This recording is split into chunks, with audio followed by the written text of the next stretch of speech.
Walaupun begitu, ia sempat melirik-lirik ke arah tangga tersebut. Dan sebenarnya, ia sempat melihat bayangan seseorang di balik kegelapan tersebut. Namun menurutnya, ini waktu yang terlalu siang untuk membahas hal tersebut. Ia pun kembali melanjutkan sarapannya dan berpikir bahwa itu hanya bagian dari halusinasinya. Matahari terbenam.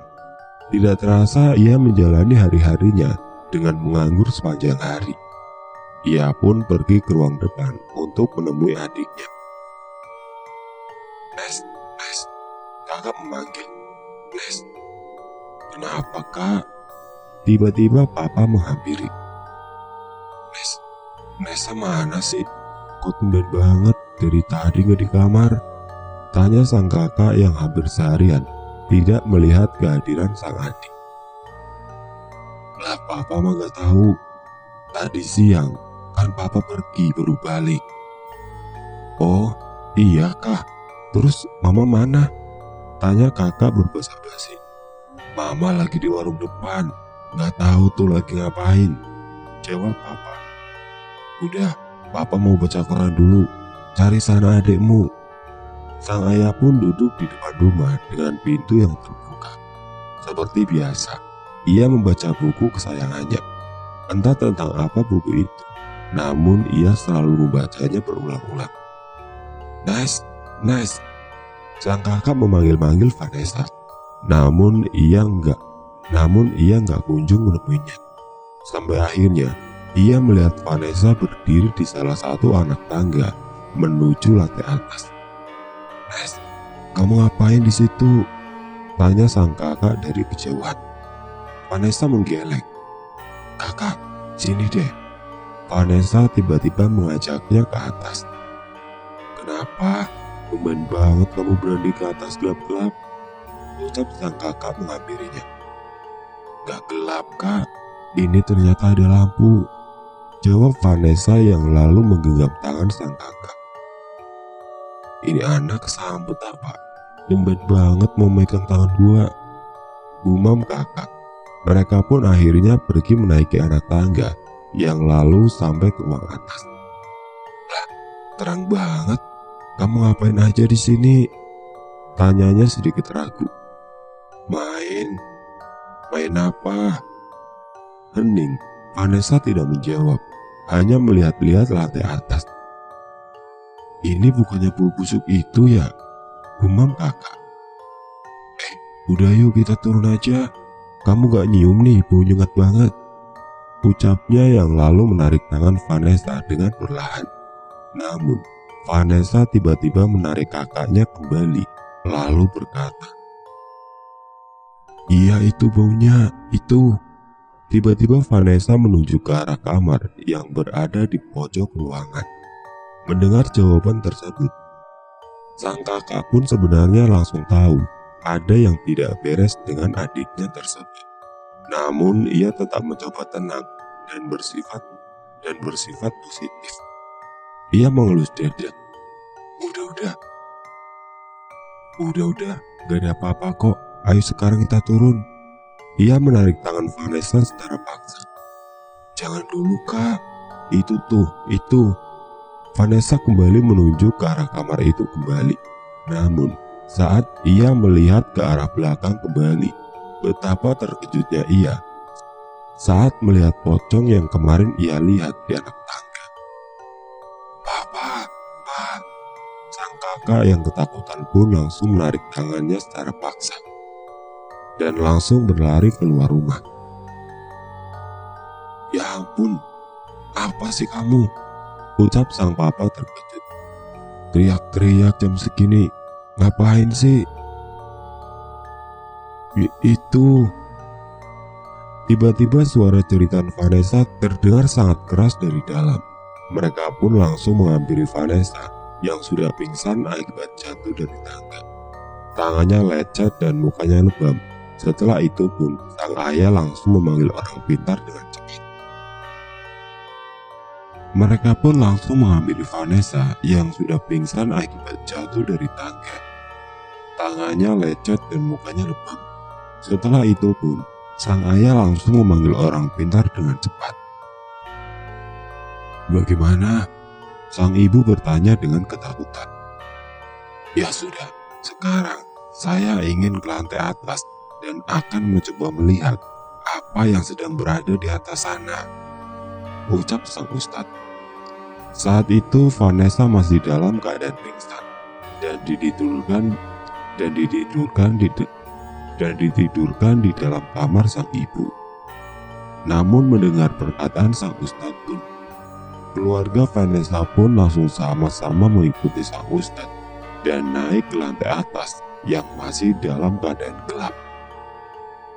"Di sini memang tidak ada lampu?"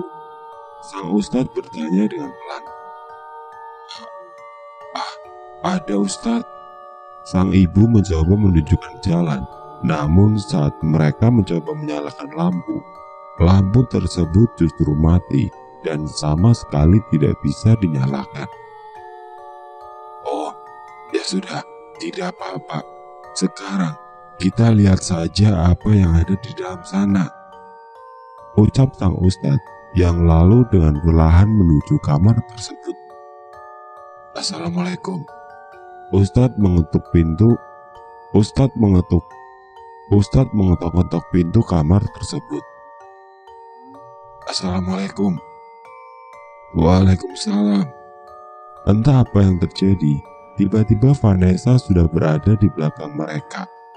Dan dari gerak-geriknya pun, semua sudah tahu bahwa Vanessa sedang kerasukan. Sang ustadz pun mencoba bertanya-tanya kepada sosok yang merasuki tubuh Vanessa. Sampai akhirnya, ia tiba-tiba menangis. "Tolong saya, Ustadz. Jasad saya belum dikuburkan. Jasad saya ada di dalam sana. Tolong kuburkan saya, Ustadz." Ia memohon-mohon. "Oh, jadi ini sebenarnya bau," gumam sang kakak sedikit ragu. Tidak lama pintu kamar itu pun terbuka dan langsung mengeluarkan bau yang sangat-sangat busuk. Di dalam, ya seperti kamar biasa.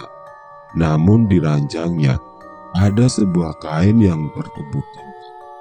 Sampai akhirnya kain itu pun dibuka dan memperlihatkan seorang jenazah.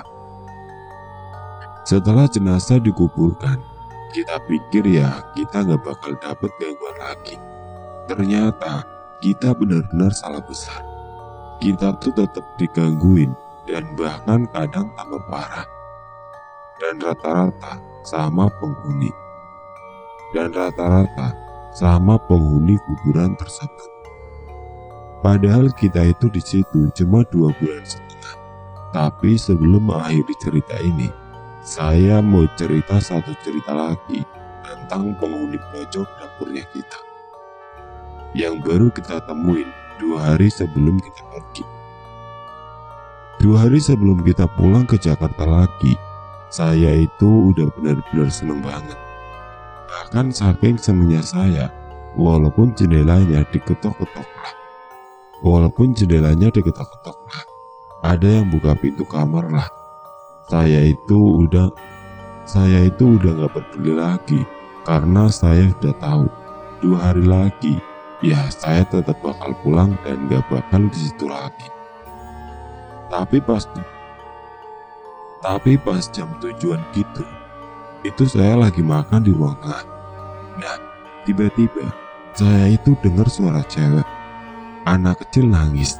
Di situ itu saya antara takut, penasaran dan kesel sih. Gak tahu, pokoknya perasaan saya kecampur aduk. Tapi rasa penasaran saya itu lebih kuat dari perasaan yang lainnya. Jadi saya ngeberaniin diri buat ke dapur. Dan pas ke dapur, taunya beneran ada anak kecil nangis.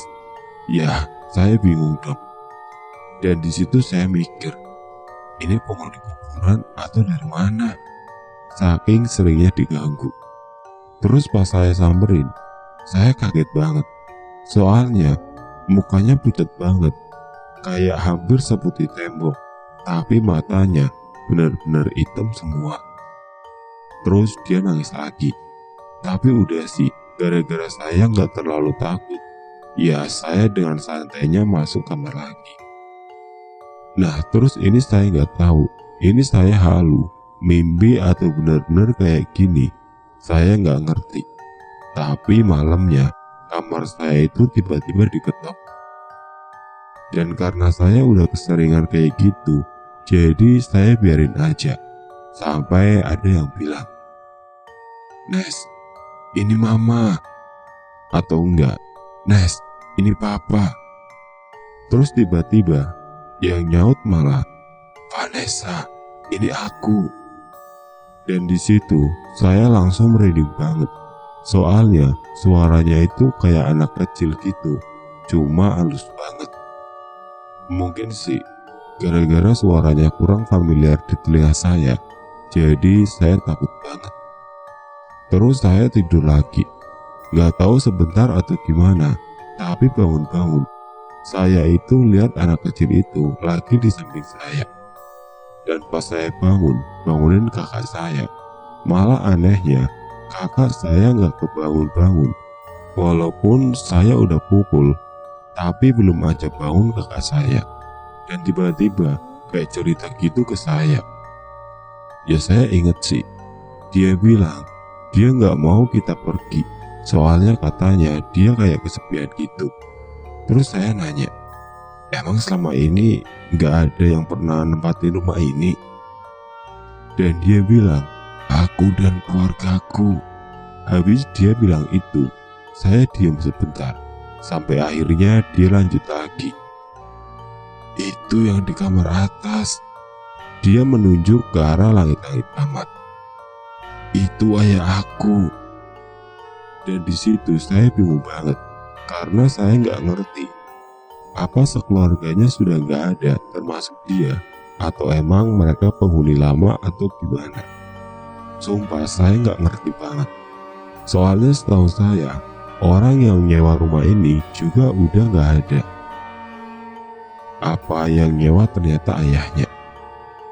Soalnya dia cuma bilang itu doang, dan pas saya mau nanya, omongan kepotong sama omongan dia. Dia bilang, makasih sudah mau nempatin rumah ini. Terus habis itu dia pergi. Semenjak itu saya benar-benar gak pernah lihat dia lagi, walaupun pas sebelum saya pergi. Saya sempat lihat-lihat ke dapur lagi, tapi ternyata dia udah benar-benar gak ada walaupun saya panggil. Terus udah, itu aja sih pengalaman dari saya. Makasih yang sudah mau baca sampai akhir. Makasih yang udah mau dengerin sampai akhir. Maaf kalau kepanjangan. Oh ya, saya mau nambahin kalau mungkin ada yang penasaran. Rumahnya itu disewa karena ternyata ibunya dari anak penghuni rumah itu masih hidup. Dan uang dari sewaan rumahnya dipakai buat biaya pengobatan ibunya. Tapi keluarganya emang sudah pada nggak ada.